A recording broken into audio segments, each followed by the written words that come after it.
Hi, I thought I'd do a quick review of this garden knife that I've just bought. I was looking online and there's various garden knives that you can get, but I came across this one, which is by Victorinox, called a floral knife. I went for the blue one. You can get it in different colors: green, yellow, red, purple, I think as well. So yeah, it was relatively inexpensive. I think in the UK it was £14 on Amazon. So this is the packaging that it comes in.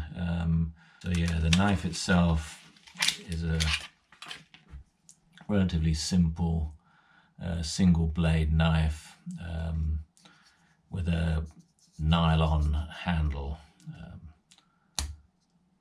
You can see there the knife with the Victorinox logo, even though it's not in the standard Victorinox red.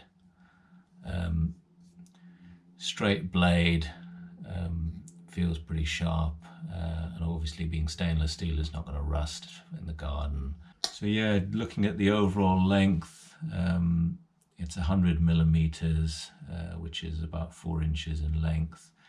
The blade itself, I think on the website it says it's 55 millimeters. The weight is 62 grams. It feels pretty solid in the hand.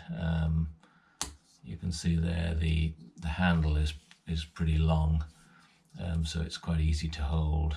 You get a good grip. Yeah, it's got a nice open and close action. So yeah, I'll take it outside and cut some plants just to show you what it's like in action in the garden.